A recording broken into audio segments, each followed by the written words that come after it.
রান্নার শুরুতেই আগে ঠাকুরের জন্য তালের বড়া করে নিলাম।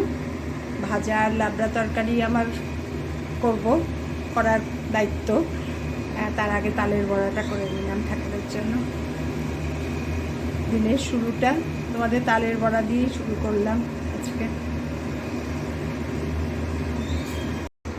তালের বড়া কমপ্লিট করে এই ভাজার সব পর্ব শুরু করলাম। 5 রকমের ভাজা দিতে হবে, তার জন্য বেগুন, আলু, মিষ্টি কুমড়ো কেটে কেটে রেডি করে রেখেছি, পটল আর কাঁকরোল, ব্যাস।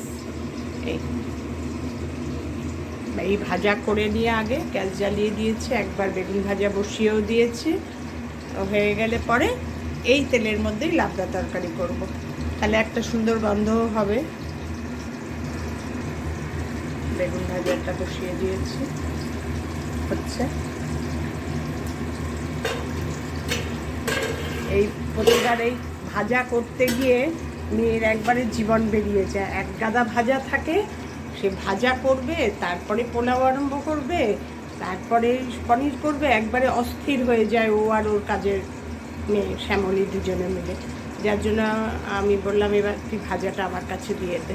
প্রতিবার খিচুড়ি করে না, এবার ওর খিচুড়ি করার শখ হয়েছে, এই জন্য লাবড়া তরকারিটাও বললো মা ওটা আমি পারবো না করতে, ওটা তুমি দারুণ করো।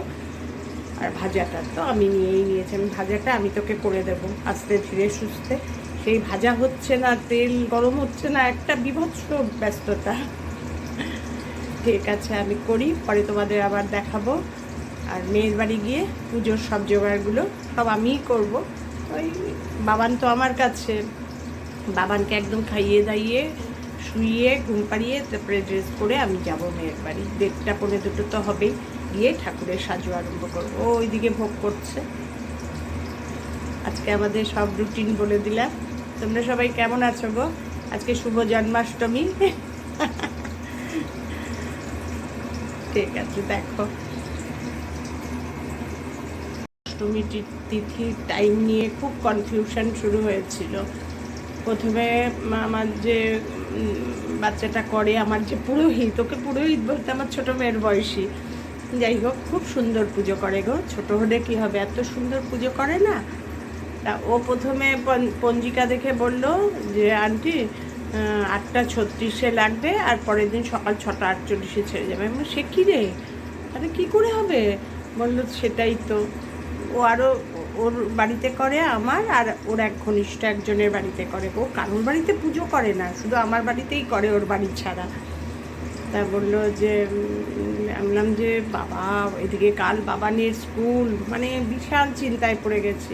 তারপরে কালকে এসে বলছে যে আমিও দেখেছি, আমিও বিশুদ্ধ মতে পঞ্জিকায় আমিও দেখেছি। তারপরে আমার এক বান্ধবী, সেও আমাকে, বৈশাখীও বলেছে যে না সারাদিন আছে অষ্টমী। না তারপরে দেখি, হ্যাঁ ও দেখিয়ে এসছে।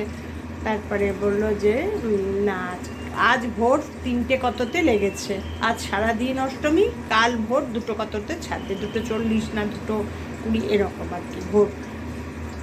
সেই তাহলে তো হয়ে গেল, 6:30 নাগাদ আসবে। আর ওই নিশ্চিন্ত একবারে। কি বলো তো, ওই সময় পুজোতে আসলে রাত 10টায় পুজো শেষ হলে তখন কখন প্রসাদ বিতরণ হবে, কখন সবার সঙ্গে কথা বলবো, গল্প করব। আর পুজো শেষ না হয়ে কারোর সঙ্গে গল্প করতেও ইচ্ছা করে না। পুজোর রান্না আরম্ভ করেছি, তোমাদের তাই একটু দেখা দিলাম। এরপর দিনের শেষের মুখ তো একবারে বিভৎস। স্নান টান করে এসে আমি আর কিছু খাবো না গো, মানে খাওয়ার কিছু খাবো না, শুধু ছাতুর ঘোলটা খাবো, খেয়ে আমার ওষুধ খেতে হবে। আমি কর্তাকে তাই বলেছি তুমি 9টা 9:30 নাগাদ, আমি যেই সময় ওষুধটা খাই আমাকে লেবু দিয়ে যেরকম বানিয়ে দাও, বানিয়ে দেবে, ওটাই খেয়ে তারপরে কাজ সারবে। ঠিক আছে, একবারে বেগুন ভাজা হয়ে গেছে, আরেকবার দিয়েছি।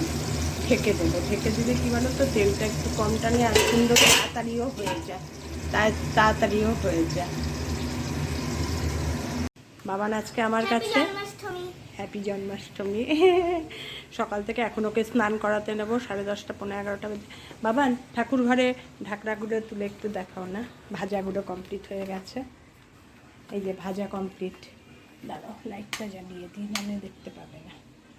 ভাজা কমপ্লিট। এখানে বেগুন ভাজা, কাঁকরোল ভাজা আর আলু ভাজা। পর্দাটা সরিয়ে দিই। আর এখানে মিষ্টি কুমড়ো ভাজা আর পটল ভাজা। এই ভাজা কমপ্লিট। এখন ওই তেলের মধ্যেই লাবড়া তরকারি শুরু করছি। লাবড়া তরকারি স্টার্ট করে দিয়েছি। এই কড়াইয়ের মধ্যে ওই ভাজা সব ভাজা, যে পটল ভাজা, আলু ভাজা, বেগুন ভাজার তেলের মধ্যে আলু, মিষ্টি আলু আর পটল এগুলো ভাজতে দিয়েছি। এবার এই গ্যাসের মধ্যে এক একটা করে সবজি ভাজবো আর এই কড়াইয়ের মধ্যে সব একবারে করে ঢাকবো। এখন ফুলকপি ভাজতে দিয়েছি।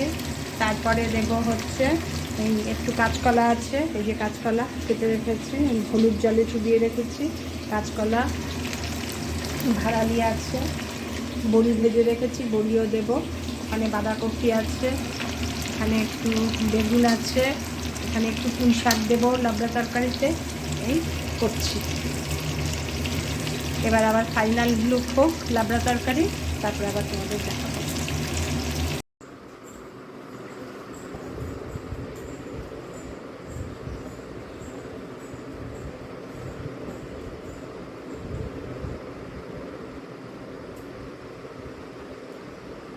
সব গোছানো রেডি।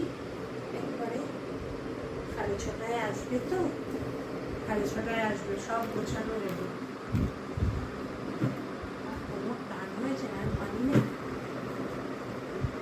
গপুকে দেখো বসে আছে, ক্যাডবেরির রাজ্যে বসে আছে। এই হচ্ছে জন্মাষ্টমীর ছোটোখাটো আয়োজন আমার মেয়ের। তার সঙ্গে আমরা সবাই আছি একটু জড়িত। মেয়ের সিংহাসন দেখো, ওই জগন্নাথ, বলরাম, সুভদ্রা সমস্ত নিজে হাতে করেছে গো। সমস্ত লুচি, সুজি, পায়েস, পনির, শুধু লাবড়া তরকারি আর ভাজাটা আমি করে দিয়েছি। খিচুড়ি, পোলাও সব নিজে হাতে একা। এখন আমি মেয়েকে দেখতে বুঝতে পারি না যে নাকি জীবনে এক গ্লাস জল ভরে খায়নি। দেখো কি সুন্দর। আমি অবশ্য সব গুছিয়েছি, সাজো করেছি, গুছিয়ে দিয়েছি, ও গুছিয়েছে, ওকে একটু বলে বলে দিয়েছি, নাহলে একা না ও দিশা পায় না। এত তো করে অভ্যস্ত না, সঙ্গে সঙ্গে আমার সঙ্গে থাকতো সব সময়। আমার দুই মেয়ে, তা বড় বেশি থাকতো, ছোট একটু কম।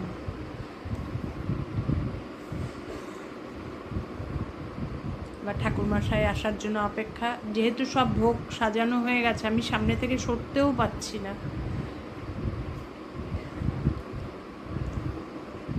এবার ঠাকুরমশাই আসলে আবার তোমাদের দেখাচ্ছি। আমার পুচকি ঠাকুরমশাই এত সুন্দর পুজো করে না গো, ওকে ছাড়া ভাবতে পারি না আমি। ও যখন পুজো যদি না করে কোনো কারণে, আমি আর ঠাকুরমশাই দিয়ে পুজো করাবো না, আমি নিজেই পুজো করবো এরপরের থেকে। এত সুন্দরও পুজো করে যে মন ভরে যায় একবারে।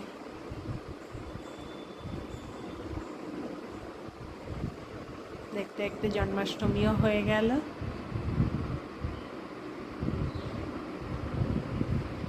দোষী আর ধরা পড়ল না।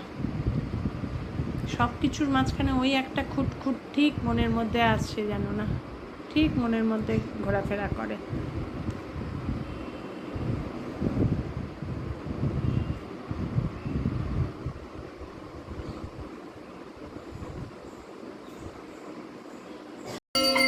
শুরু হয়ে গেছে।